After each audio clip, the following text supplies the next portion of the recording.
A common domestic rat. Probably you have never had more than a fleeting glimpse of one, for the rat is a very stealthy and suspicious animal, and rarely leaves its nest except under cover of darkness. But whether you have ever seen one or not, there's a great deal you should know about rats, for they play an important part in your life.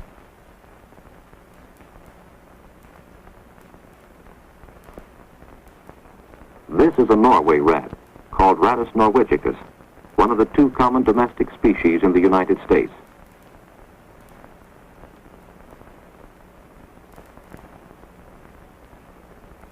And these are roof rats, known technically as Rattus rattus, members of the other species common to the United States.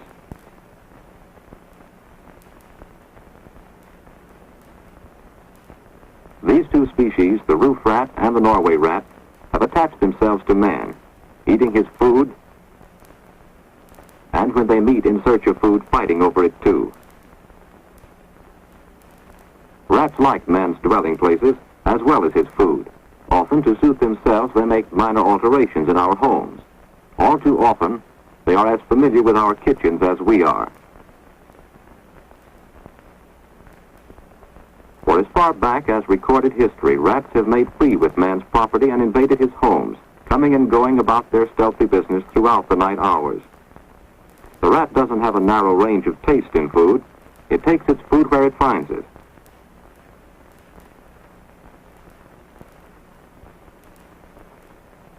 And what better place to look for food than in the cold storage room of a butcher shop? Rats have successfully adapted themselves to man's living places, his places of work, and to his food. Thus they have become man's unwanted companions and unwelcome guests. Unwelcome indeed, for the rat is the most wasteful and destructive animal known to man.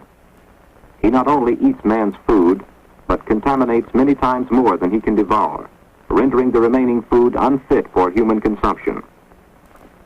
In such places as butcher shops and groceries, the rat plies his destructive trade. The continuous drain of nightly losses is an economic factor which in a small business may make the difference between success and bankruptcy. In a typical case, a small warehouse recorded a merchandise loss by rat damage of $300 in 1 month. An extra full-time employee was hired for the sole purpose of sewing up holes cut nightly in feed bags by rats. In addition to consuming and contaminating foodstuffs, rats damage property. Sometimes the destruction occurs purely through the accidents of random activity. More often, their destructiveness is purposeful, supplying them with nesting material for their harborages. There is little doubt that rat spoilage runs into hundreds of millions of dollars annually in the United States alone. Yet this economic destruction is overshadowed by the threat to man's health and welfare. In many diseases, the rat is the source of man's illness. For example, take Harold Simpson, 55, a mechanic.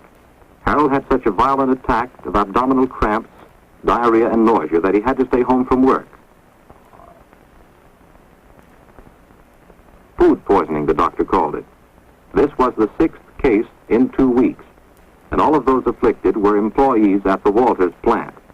Could it be that the source of trouble was the hash house around the corner from the plant?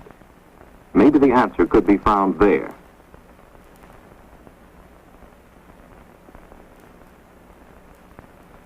Yes, quite likely. During the night, rats had used the shelves and dishes as a runway. There was hardly a piece of chinaware that they left untouched. They had scampered across the chopping block, contaminating the work surface on their way to feed at the uncovered garbage pail.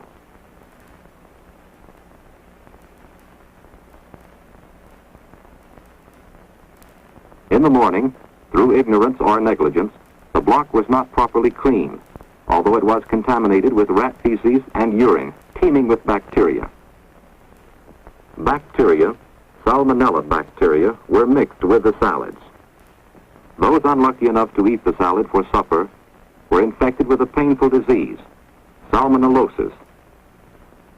But rats are also the carriers of other diseases. Henry Travis, 35, with a good health record, came down a week ago with fever, vomiting, jaundice. A medical examination showed enlargement and tenderness of the liver. Hemorrhagic jaundice, or Weil's disease, was the diagnosis. Henry Travis will have to stay in the hospital 4 to 6 weeks, and it may be 3 months before he'll be strong enough to return to work at his fish market. How did Henry contract Weil's disease, and is Frank Ellis, Henry's fellow fish handler, in danger of getting the same disease? Let's see how the fish market is run. It often happens that Frank receives a late shipment of fish shortly before closing. Pretty good fish, usually freshly caught.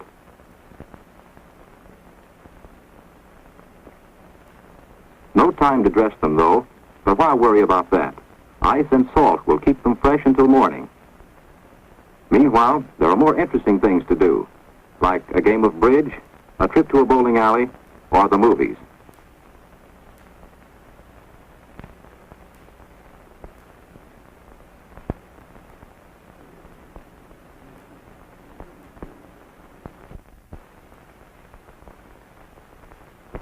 Now, a closed door won't keep rats out of a building they've already infested, nor will boards nailed over a rat hole deter them long, especially with excellent food such as fresh fish lying around ready for the taking. Rats gnaw vigorously, stopping from time to time to test the hole for size.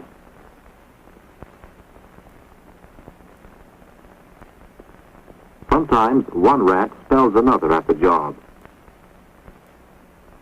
So much for that. Now for the fish. Keeping food on ice may prevent spoilage, but it will not protect it from hungry rats.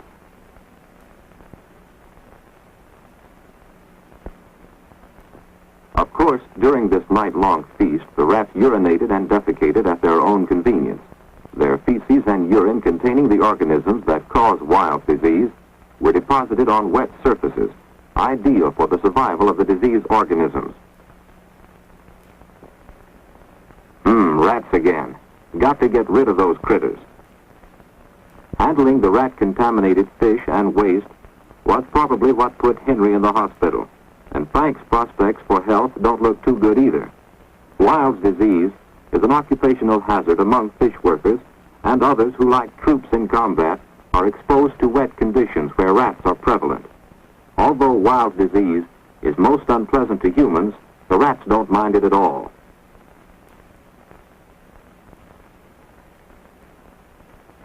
The organism of Weil's disease can enter the body not only through abraded skin, but also through unbroken skin.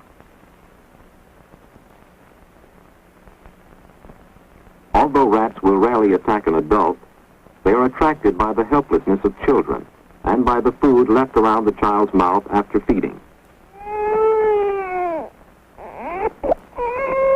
Frequently, very young children are bitten by rats. In large cities, hundreds of children are bitten by rats each year. In any case of rat bite, more important than disfigurement or minor infection is the danger of rat bite fever, which may develop in 5 to 10% of the cases. Another case, Jim Bates, 45, came down with a high fever, general weakness, and muscular pains. He had violent headaches. A few days after hospitalization, a rash appeared on Jim's body.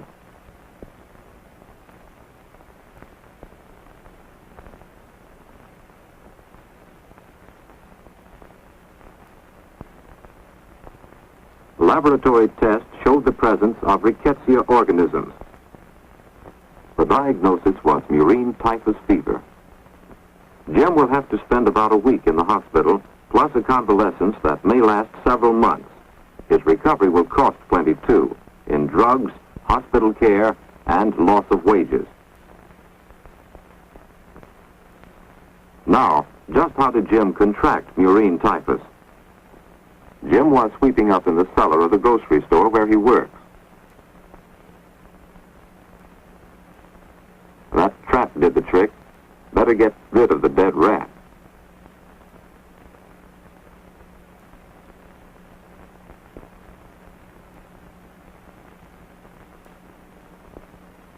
Now to set the trap again.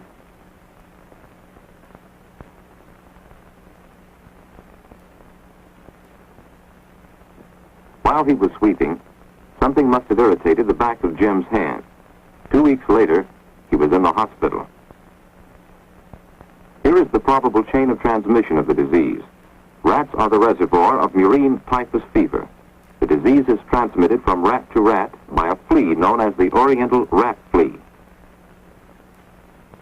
The flea engorges itself with the rat's blood and deposits its feces containing the disease organisms on the rat's skin.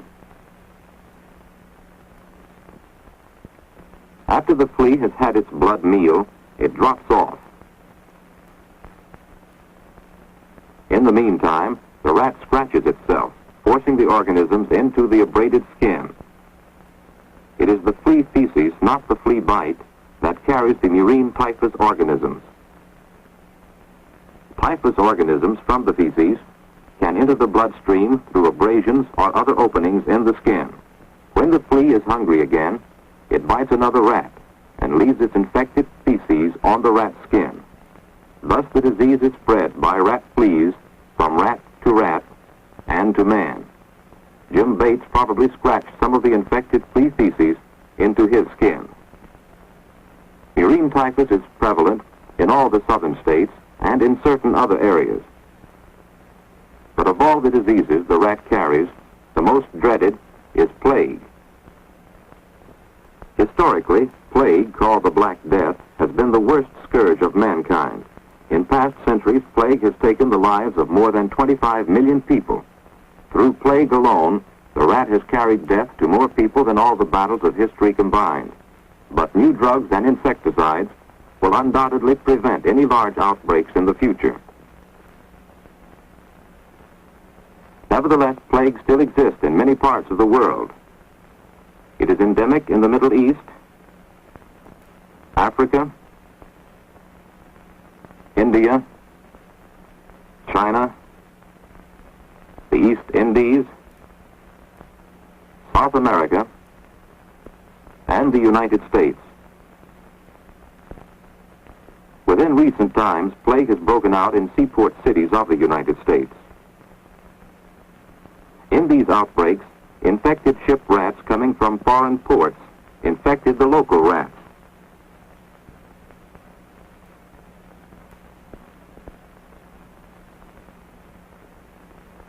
But since 1924, the constant vigilance of our modern quarantine service has protected the United States from repetitions of such outbreaks through rigorous ship and aircraft inspection.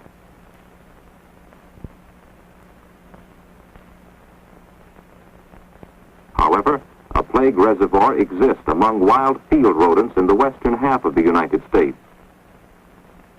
Plague exists among a number of wild rodents.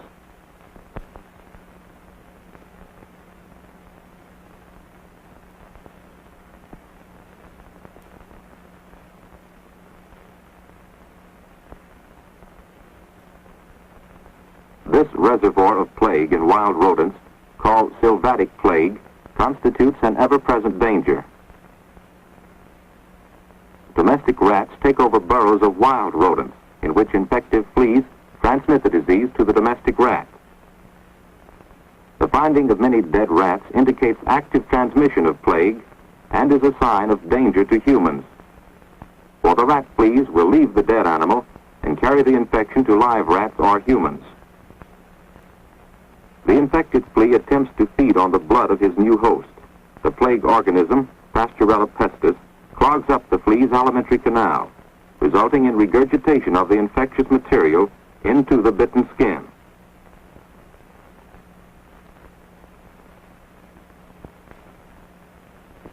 Again, infected fleas seek another host. Plague kills the rat and the flea within a few days. When man comes along, the flea adopts him as host, bites and infects him.